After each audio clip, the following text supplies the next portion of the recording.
So where do we start? Where do we start? UFC 300. Wow. Wow, wow, wow. That's all I can say for this absolutely insanely stacked card.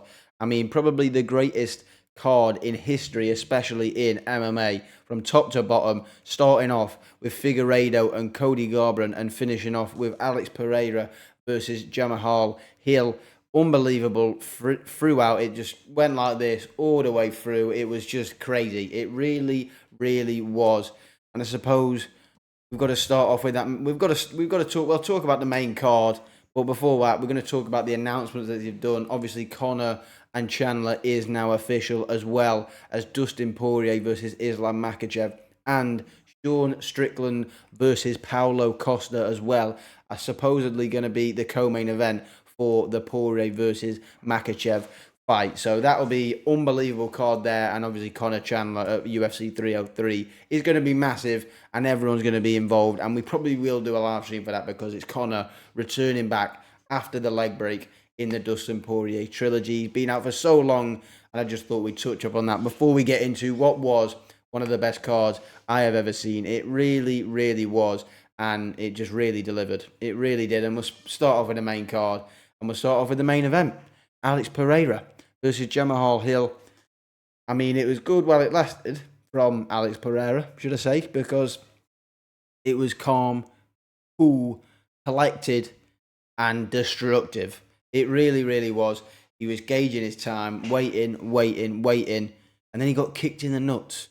And for anyone who wants to fight Alex Pereira in the future, do not kick him in the nuts, because he won't even look at the referee. He'll just go like this, look you dead in the eye, and 2 seconds later, chin you with a left hook and send you to the canvas, and then pound you like this. And it just, no, you don't want to be on the end of a left hook from Alex Pereira, and we've got to talk about greatness here. Is it contention for pound? The pound for pound number one, I think you've got to be looking at Alex Pereira. The amount of time he is, well, what he's done in the little amount of time, should I say, is unbelievable. He's fought 5 champions, former and current, and he's in like 2 and a bit years. He's barely been in the UFC. I mean, look at the resume. Adesanya twice, Blachowicz. He's got Jamahal Hill, obviously Yuri Prochazka, all champions, former champions, current champions at the time. I mean, Sean Strickland as well. I mean, unbelievable resume in such a short amount of time in the UFC, and he wants to move up to heavyweight. Oh my days, please, please, please, UFC Manchester, if it's going to be a fight night or it's going to be a number card, I don't know. Alex Pereira versus Tom Aspinall for the interim heavyweight title, please. I'm backing the boy Aspinall, of course, because we love Tommy Aspinall around here, but I would love to see Pereira go for that, because that is greatness. 3-weight world champion. I know it's an interim belt, but if he wins it, he is a 3-weight world champion, because that interim belt is basically the full thing, because John Jones and Stipe Miocic are doing their own thing, just like there to the side. This is the rankings there to the side. We're not even thinking about them, because that is a legacy fight, and they're not really involving the proper current and active heavyweights. So would I want to see that in Manchester? Absolutely, because I'll be getting a ticket for it, because that is only a half an hour, well, a 40-minute drive for me. So bosh, bosh, bosh, things you'll love to see. I will be there I'll be there in UFC Manchester anyway, because I want to be there. But if they make that fight, I'm all in, because I'm telling you, Alex Pereira for contender for that number one spot on the pound for pound list for me personally, because what he's done, 2-weight world champion, all the names in such a short amount of time, and he's doing it easily. He's making it look easy. He's just chinning them,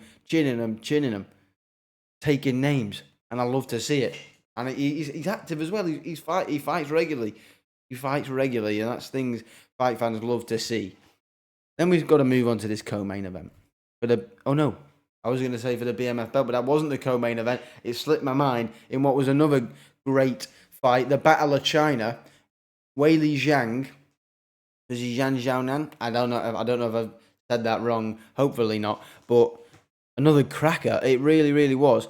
You go to the decision and you see it's a highly favoured scorecard, and it is, but it doesn't really say it doesn't tell the story of the fight, should I say, because Yan Xiaonan was in that fight, dropping Weili Zhang multiple times, having a hurt in it, and in the stand-up, proper causing her some serious troubles.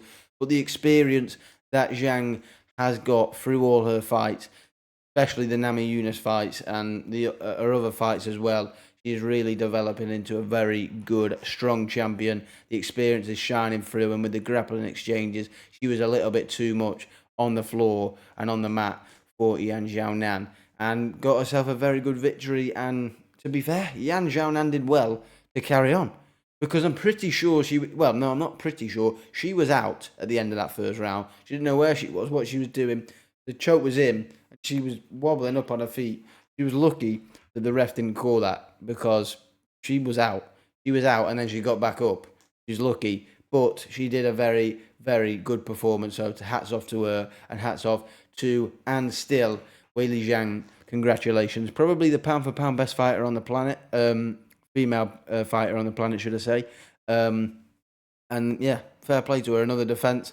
I don't know what she's going to do now. I don't know who's next in line. But it'll be very interesting to see, because she's always fun to watch. But then we're going to talk about the BMF title. The BMF title, Justin Gaethje versus Max Blessed Holloway. Fight of the night, KO of the night, and the BMF title summed it up perfectly. Because Max Holloway is an all-timer, ladies and gentlemen. An absolute all-timer. And I'm absolutely on the Max Holloway hype train. And I have been for an absolute minute, as all of you probably were as well, or have been, because he's the man. He might have lost against Volkanovski 3 times. One was a little bit close, but he did lose 3 times to Volkanovski. And a lot of people, when he's moving up, thought, we've seen him move up in the past against Dustin Poirier, fallen short, and just looked the smaller man and was outclassed in that. Not outclassed because he put a great fight, but he was outpointed and outscored in that fight, and obviously lost the interim title all those years ago. I mean, he fights so often and fights in so big fights that you don't forget, but it just seems like an absolute decade ago when that fight happened. But he was moving up again. Looking a bit bigger, though, this time. Looking like he'd filled out a little bit more. And my oh my, he's probably dropped the best performance of his career.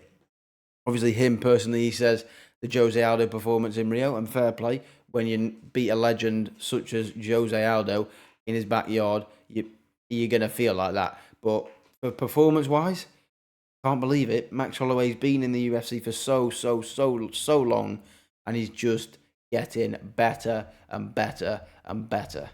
And my oh my, was that performance absolutely unbelievable? Yes, it was. It really, really was.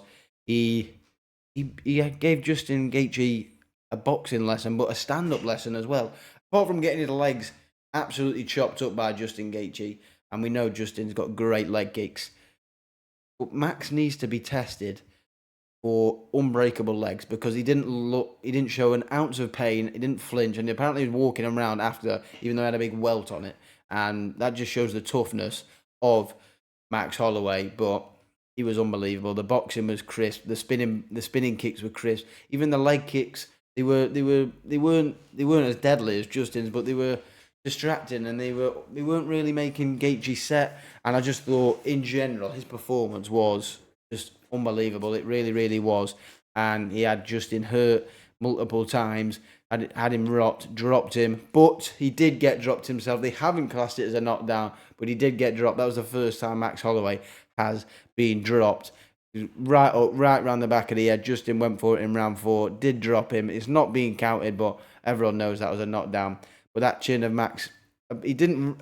I knew he got dropped, but he didn't really look. It was a flash knockdown. He wasn't in serious trouble, really. And then it is the ultimate BMF moment right at the end, I suppose. Last 10 seconds. Holloway is clearly 4 rounds up here. Gaethje probably won the 4th, but Holloway had won the 5th and the first 3 rounds. On his way to victory, cool as you like. He says, come and meet me in the middle, let's have a dance. Similar to what he did earlier in his career with Lamas, and he's done it again, but with Justin Gaethje.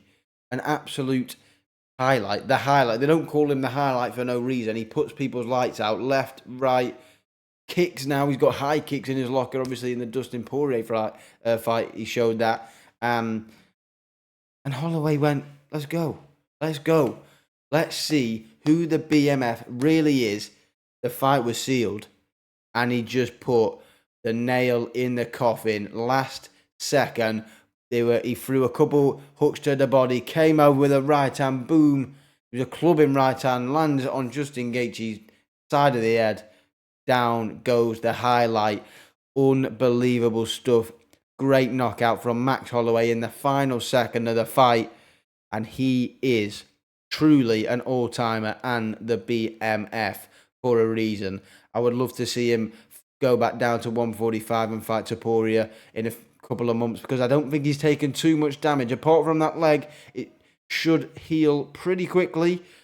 I don't know. I'm not an expert with leg welts, but I don't think he'll be out for too long. I'd like to see him against Topuria, potentially in the summer, a little bit after the summer maybe.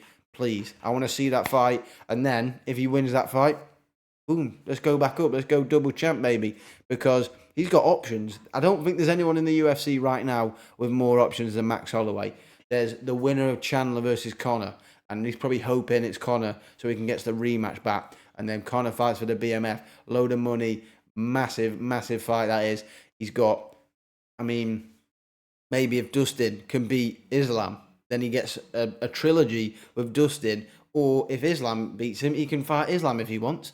Or obviously can drop back down to 145 and fight Topuria and then defend against Topuria again, or Volk, because you can tell he really wants to get a win over Volk, even though he is 0-3.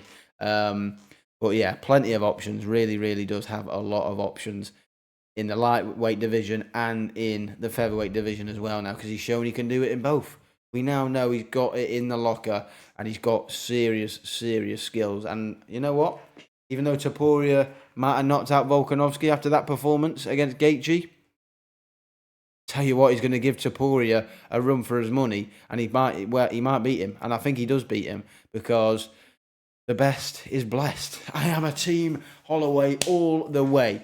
They were the big three fights in the on the main card, but there's other fights. Yuri versus Rakic was a very, very good fight, back and forth. Rakic put it on Yuri and looked sharp, clean with the boxing early in round one. But Yuri, he's like a fighting demon. He just doesn't stop. And he got to Rakic in the end, and he just crumbled him, and he got the victory. He's just an absolute samurai. He lives by the sword, dies by the sword, and that's what everyone loves about Yuri Prochazka. And other performances, like I said earlier, we had Figgy and Garbrandt, great submission for Figgy. We also had a debut, a new star, Holly Holm versus Taylor Harrison. That was a good one. That was a good one. We're going to see if she can become absolutely a superstar. We'll see if she potentially fights for the belt next, and then maybe even gets Amanda Nunes out of retirement. But we'll see. That was UFC 300. We had some great fights. We had knockouts, performances. We had it all. But that is going to be it from me today. I hope you enjoyed. Let me know your favourite fight from UFC 300. I think I know what it'll be, but let me know in the comments down below. And that's going to be it from me today. I hope you enjoyed, and I'll see you on the next one.